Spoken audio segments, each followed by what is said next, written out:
वृंदावन से सीधी रिपोर्ट। गरुड़ गोविंद मार्ग स्थित गणेश धाम के श्री श्री राधा नील माधव जू मंदिर में चल रहे 3 दिवसीय वार्षिक पाटोत्सव में भक्ति और संगीत का अद्भुत संगम देखने को मिला। श्री प्रणव जी महाराज के सानिध्य में चल रहे इस उत्सव के दूसरे दिन हवेली संगीत की मनमोहक प्रस्तुति ने भक्तों को भक्ति रस में पूरी तरह डुबो दिया। मानो मंदिर परिसर में माधव जू प्रेम की निरंतर धारा बह उठी। हवेली संगीत के विशेषज्ञ पंडित भगवती प्रसाद गंधर्व ने युगमंडल न्यूज से बातचीत के बाद माधव जू की वंदना से कीर्तन की शुरुआत की और जैसे ही सुर और ताल फिजा में गूंजी, समय मानो ठहर गया। भक्तों की आंखें खुली थीं, लेकिन उनका मन पूर्ण रूप से माधव जू के चरणों में समर्पित हो चुका था। मंदिर के हर कोने में भक्ति, संगीत और प्रेम का ऐसा सम्मिश्रण गूंजा कि वहां मौजूद हर भक्त झूमने और नाचने लगा।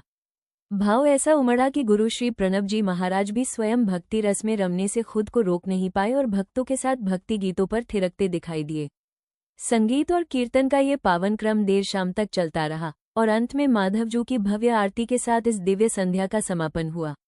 आरती के बाद सभी भक्तों को प्रसादी का वितरण भी किया गया। इस अद्भुत उत्सव में भक्तों का भाव, उल्लास और माधव जू के प्रति प्रेम शब्दों में बयान करना मुश्किल था। अब जरा सुनिए क्या कहते हैं भक्ति में डूबे भक्तगण।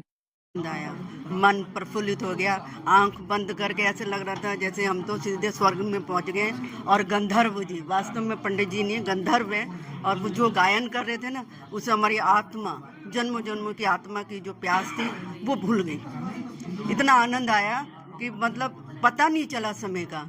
कहाँ हम 4 बजे से आके बैठे हुए थे कि कब होगा, और अब ये समाप्त हो गया। अब हमें बहुत दुख लग रहा है। ऐसा नहीं लग रहा था कि लगातार सुनते रहो? हाँ, बिल्कुल लग रहा है, ऐसा ही लग रहा था। और आए दिन सुनते भी हैं हम लोग, तो कितना आनंद आता है यहाँ पे। ऐसा लगता है कि हम सच में ही वहाँ रह रहे हैं, जैसे स्वर्ग में पहुँच गए एकदम से, वही आभास होता है। आपको कैसा लगा आज संगीत हवेली? बहुत आनंद आया, अति आनंद आया। ऐसे लगे कि रोज ये सुनते रहे इनकी वाणी हम। आज आप श्री श्री राधा नील माधव जू मंदिर में पधारे हैं और आज हवेली गायन आप करेंगे, उसमें अभंग प्रस्तुत करेंगे, पद या कीर्तन? कीर्तन।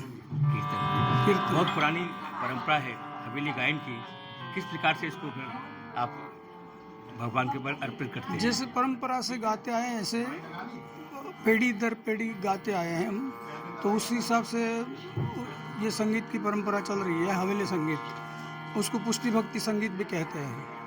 तो हमारे पिताश्री, उनके पिताश्री सब इसमें ही थे, और आज अभी मेरे को अवसर मिला है कि ये संगीत का विकास करने का। जिस प्रकार से आप देखते हैं कि तरह तरह के गाने, बड़े अजीबोगरीब तरीके के गाने, जैसा लगता है इससे बातचीत करते हो ऐसे गाने, ऐसे में नहीं लगता कि हवेली संगीत को भी प्राथमिकता दी जानी चाहिए, उसको बढ़ावा दिया जाना चाहिए? हमारे तो संगीत में क्या है कि अष्टसखा के कीर्तन गाए जाते हैं। अष्टसखा ने जो जो दर्शन किए है, उन्होंने जैसा दर्शन किया ऐसा गाया जी। तो आज क्या परफॉर्मेंस है? आज अष्टसखा के भी हैं, दूसरे भी हैं, सब मिक्स है। सबको जैसे ठीक लगे ऐसे गाएंगे, तो जो ठाकुर जी गवाएंगे वो गा लेंगे। आज राधा नील माधव जू मंदिर में आप पधारे हैं। हाँ, आपने पाटोत्सव के हिसाब से है, तो पाटोत्सव के हिसाब से कृष्ण जन्म का जो भी है वो हमने लिस्ट बनाया है, उस हिसाब से गाएंगे। मंदिर के बारे में क्या कहेंगे आप? बहुत बढ़िया, बहुत हमको परम शांति लगती है यहाँ। अद्भुत वातावरण है, आह्लादिक वातावरण है। हमको ऐसा लगता नहीं रहा है कि कोई के घर में आए, गोकुल में आए।